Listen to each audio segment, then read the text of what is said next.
சுவையும் ஆரோக்கியம் இருந்த அம்மா சமையல இன்னைக்கு நம்ம பார்க்குற ரெசிபி என்ன கேட்டீங்கன்னா தாளிச்ச முளைக்கட்டை கொள்ளு.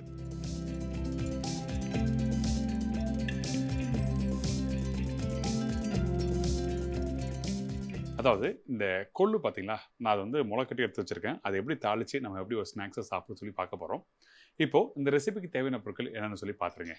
தாளிச்ச முளைக்கட்டை கொள்ளு தேவையான பொருட்கள்: முளைக்கட்டை கொள்ளு 1 கப்பு, திருவிய தேங்காய் 1/2 கப்பு, கருவேப்பிலை தாளிப்புக்கு தேவையான அளவு, பச்சை மிளகாய் 1 நம்பர், உளுத்தம்பருப்பு 2 டேபிள் ஸ்பூன், கடுகு 1/4 டீஸ்பூன், கொத்தமல்லி சிறிதளவு, சின்ன வெங்காயம் 10 நம்பர், வரமிளகாய் 2 நம்பர், தேங்காய் எண்ணெய் 1 டேபிள் ஸ்பூன், உப்பு தேவையான அளவு.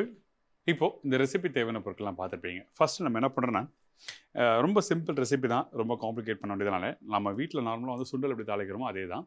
இந்த கொள்ளு இருக்குது பார்த்தீங்களா, இந்த கொள்ளை வந்து நான் கிட்டத்தட்ட ஒரு 10 மணி நேரம் நல்லா ஊற வச்சேன். ஊற வச்ச பிறகு நல்லா வடிகட்டிட்டு அந்த கொள்ளை திருப்பி நல்லா வாஷ் பண்ணேன். வாஷ் பண்ணிட்டு ஒரு காடா துணி இருக்குல்ல, அந்த காடா துணியில், அதாவது காட்டன் துணியில் வந்து நம்ம என்ன பண்ணுறோன்னா, இந்த கொள்ளை அதில் போட்டு டைட்டாக நம்ம கட்டிடுறோம். கட்டுறதுனா ஒரு துணியில் இப்படி போட்டு அந்த கொள்ளை இதில் போட்டு நல்லா டைட்டாக நம்ம சுற்றிடுறோம். சுற்றிட்டு அதுக்கப்புறம் நம்ம என்ன பண்ணுறோன்னா, வீட்டில் வடிகட்டி இருந்ததுன்னா அந்த வடிகட்டியில் இதை வச்சு மேலே ஒரு சின்ன ஒரு மூடியோ இல்லை ஒரு அப்படியே வச்சிடலாம், ஒன்றும் தவறில்லை. அப்படி வச்ச பிறகு ஒரு கரெக்டாக ஒரு 12 ஹவர்ஸ் கழித்து பார்த்தீங்கன்னா அந்த கொள்ளு வந்து முளைக்கட்டி வந்திருக்கும். இந்த மாதிரி தான் வந்து சுண்டல் வச்சு பண்ணலாம், வெந்தயம் வச்சு பண்ணலாம், கடுகு வச்சு பண்ணலாம். நீங்கள் வேறு என்னெல்லாம் வந்து இந்த மாதிரி முளைக்கட்டணும்னு நினைக்கிறீங்களோ அந்த மாதிரி ப்ராசஸ். ஃபஸ்ட்டு நல்லா ஊற வச்சிடணும். நல்லா ஊறினா தான் அந்த முளைக்கட்டி வரும். ஊறின பிறகு டைட்டாக ஒரு காடா துணியில் கட்டி வைக்கணும். அதுக்கப்புறம் வந்து ஒரு 12 ஹவர்ஸ் கழித்து நீங்கள் பார்த்தீங்கன்னா அது நல்லா மலர்ந்து வந்திருக்கும். அதுக்கப்புறம் நீங்கள் வந்து சுண்டலாக சாப்பிட்லாம். அந்த மாதிரி பண்ணும்போது நீங்கள் வேக வைக்கணும் அவசியம் இல்லை, டேரெக்டாகவே பேனில் டாஸ் பண்ணி சாப்பிட்லாம். அதனால தான் சொல்கிறாரு. நீங்கள் சுண்டல் வீட்டில் சாப்பிட்றதுக்கும் இந்த மாதிரி முளைக்கட்டி வச்சு நம்ம பேனில் டாஸ் பண்ணி சாப்பிட்றதுக்கும் வித்தியாசம் இருக்குது. அதனால் இவ்வளோ லென்த்தாக அழகாக உங்களுக்கு சொல்லியிருக்கேன், ட்ரை பண்ணி பாருங்கள். இப்போ நம்ம என்ன பண்ணுறோன்னா, இந்த இடத்துல தேங்காய் நான் யூஸ் பண்ணுறேன். இந்த மாதிரி நல்ல ஒரு ரெசிபிக்கு வந்து நம்ம தேங்காய் எண்ணெய் மட்டும்தான் யூஸ் பண்ணணும். தேங்காய் எண்ணெய் ஆல்வேஸ் வந்து குட் ஃப்ளேவர், குட் எனர்ஜி கொடுக்கும். ஸோ அதனால் நம்ம என்ன பண்ணுறோன்னா, தேங்காய் எண்ணெய் போட்டிருக்கோம். ஒரு அதிகபட்சம் ஒரு 100 டேபிள் ஸ்பூன் அளவுக்கு தேங்காய் எண்ணெய் யூஸ் பண்ணியிருக்கேன். அந்த தேங்காய் எண்ணெய் சூடான பிறகு நம்ம என்ன பண்ணுறோன்னா, கடுகு, அந்த உளுத்தம்பருப்பு இதெல்லாம் தாளிப்பாக போடுறோம். ஃபஸ்ட்டு கடுகு போடுறேன். நான் உளுத்தம்பருப்பு மட்டும் தான் போடுறேன். சில பேர் கடலைப்பருப்பு போடுவாங்க. நம்ம சைடில் வந்து கடலைப்பருப்பு போட்டு பழக்கம் இல்லை. ஸோ அதனால் இந்த உளுத்தம்பருப்பு போட்டிருக்கேன். உளுத்தம்பருப்பு நல்லா தாராளமாக போட்டிருக்கேன். உங்களுக்கு வேணுன்னா நான் சொன்ன கொண்டு ஒரு எக்ஸ்ட்ரா ஒரு டேபிள் கூட போட்டுடலாம், ஒன்றும் தவறு எதுவுமே இல்லை. இந்த மாதிரி வறுக்கும் போது நம்மளுக்கு என்ன வேணுங்கன்னா, அந்த வாசம் தேங்காயோட சேர்ந்து சாப்பிடும்போது நல்லாயிருக்கும். இதுக்கப்புறம் வரமிளகாவை இப்படி உடச்சி போடுறோம். வரமிளகா போட்ட பிறகு திருப்பி நம்ம டாஸ் பண்ணுறோம். டாஸ் பண்ணும் உடனே இந்த கலர் மாற ஆரம்பிக்கும். அப்போது இந்த சின்ன வெங்காயத்தை போட்டுருங்க. அதுக்கப்புறம் விட்டிங்கன்னா இந்த உளுத்தம்பருப்பு வந்து கலர் மாற ஆரம்பிச்சிடும். அதே டைமில் இந்த பச்சை மிளகாவை போடுறோம்.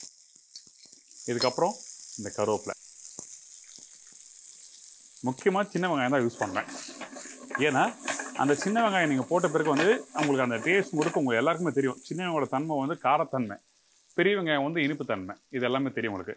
ஆனால் இந்த சின்ன வெங்காயத்தை நீங்கள் போட்ட பிறகு பேனில் நீங்கள் ரொம்ப நாள் டாஸ் பண்ணக்கூடாது. ஜஸ்ட்டு வந்து நீங்கள் போட்டு மிக்ஸ் பண்ண உடனே நம்ம என்ன பண்ணுறோன்னா, இந்த முளைக்கட்டையை இந்த கொள்ளு வந்து இதில் போட ஆரம்பிக்கிறோம். அந்த வெங்காயம் நல்லா வதங்கிடுச்சுன்னா அப்போ என்ன வேணால் நம்ம சாப்பிடும் போது அந்த வெங்காய தன்மை தெரியாது.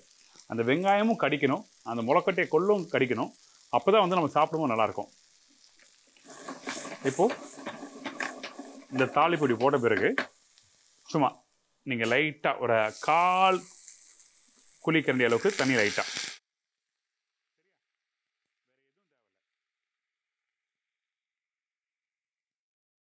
இந்த தண்ணி எதுக்காக போடுறோன்னா, இந்த கொள்ளு வேகிறதுக்காக இல்லை. நம்ம கொள்ளு வந்து அப்படியே பச்சையாக சாப்பிட்டா தான் அது நல்லாயிருக்கும். இந்த தண்ணி எதுக்காக போடுறோன்னா, அந்த தாளிப்பு போட்டிருக்கும் பார்த்தீங்களா, அந்த தாளிப்பு, இந்த கொள்ளு, இந்த வெங்காயம் எல்லாமே ஹால் டுகெதராக ஒன்றா சேரணும். அதுக்காக மட்டும் தான் கொஞ்சமாக லைட்டாக ஒரு 1/4 குழி அந்த அளவுக்கு தண்ணி போட்டிருக்கேன். இதுக்கப்புறம் நம்ம என்ன பண்ணுறேன், கொஞ்சம் கொத்தமல்லி நல்லா தாராளமாக போடுங்க. தேவையான அளவுக்கு உப்பு. இதுக்கப்புறம் தேங்காய், நல்லா தேங்காய் வந்து ஒரு கைப்பிடி தேங்காய் நல்லா தாராளமாக போடுறேன். தேங்காய் போட்ட பிறகு குக் பண்ணக்கூடாது. நல்லா புரிஞ்சுங்க. தேங்காய் இன்னைக்கு வீட்டில் சமைக்கிறேன்னா ஆஃப்டர் குக்கிங் வந்து அதோட கொலஸ்ட்ரால் வந்து மாற ஆரம்பிக்கும். குட் ஃபேட், பேட் ஃபேட் இருக்குது பார்த்தீங்களா, அந்த மாதிரி கொலஸ்ட்ரால் வந்து மாற ஆரம்பிக்கும் நமக்கு சாப்பிடும் போது. இதே வந்து பிஃபோர் குக்கிங் தேங்காய் சாப்பிட்டா அந்த கொலஸ்ட்ரால் வேறு. தேங்காய் போடணும்னா அடுப்பை ஆஃப் பண்ணிடுறேன். போட்ட பிறகு இதை நல்லா அப்படி மிக்ஸ் பண்ணுறோம். மிக்ஸ் பண்ணும்போது மேலோட்டமாக மிக்ஸ் பண்ணிடணும். மிக்ஸ் பண்ணிட்டு அப்படியே அந்த தேங்காயோட சுட சுட சாப்பிடும் போது அந்த பக்குவம் ரொம்ப நல்லாயிருக்கும். ட்ரை பண்ணி பாருங்கள். என்னடா தாளிக்க நம்மளுக்கு தெரியாதா, ஷெஃப் என்ன புதுசாக தாளிக்கிறது இப்படி சொல்கிறாரு அப்படின்னு நினைக்காதீங்க. ஆனால் அந்த தாளிப்புலையும் வந்து அந்த தேங்காய் எப்படி குக் பண்ணுறோம், அந்த வெங்காயம் எப்படி குக் பண்ணுறோம், அந்த காஞ்ச மிளகா கூட அந்த உளுத்தம்பருப்பு எப்படி போடுறோம், இந்த மாதிரி விஷயம் தெரிஞ்சுக்கணும். இதை இப்படி பண்ணும்போது நீங்கள் வீட்டில் ரெகுலராக பண்ணுற பக்குவத்தோட கண்டிப்பாக ஒரு சின்ன சின்ன வித்தியாசம் இருக்கும். இப்போ சுட ரெடி ஆகிடுச்சு. நல்லா வீட்டில் குட்டி பிள்ளைங்களாம் இருந்தானா அவங்களுக்கு ஒரு நல்ல ஸ்நாக்ஸாக ரெடி பண்ணிதாங்க.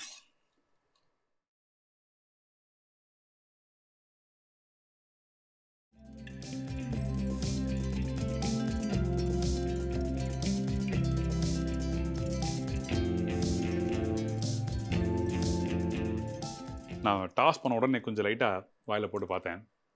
வேறு லெவல். நம்ம ரெகுலராக சுண்டல் தாளித்து சாப்பிட்றதுக்கும் இந்த மாதிரி சாப்பிட்றதுக்கு நிறைய வித்தியாசம் இருக்குது. ட்ரை பண்ணி பாருங்கள். இந்த மாதிரில ஒரு ஹெல்த்தியான சாப்பாடை நீங்கள் ட்ரை பண்ணுங்கள். முக்கியமாக அந்த சமையல் சொல்லும் போது நான் நிறைய வாட்டி சொல்கிறது வந்து ஒரு பொருளும் எப்படி ஹேண்டில் பண்ணுறோன்னு சொல்லி தெரிஞ்சுட்டு நீங்கள் பண்ண வந்தீங்கன்னா உங்களுக்கு அந்த ஹெல்த்தும் கிடைக்கும், அந்த சமையலும் ஈஸியாக பண்ண முடியும். அதை வந்து கஷ்டப்படாமல் அழகாக முடிச்சுட்டு கிச்சன் விட்டு வெளியே வரலாம். இதே மாதிரி நான் இன்னொரு நாள் இன்னொரு புது ரெசிபியோடு சந்திக்கிறேன். நன்றி, வணக்கம். See you, bye. Take care. Thank you.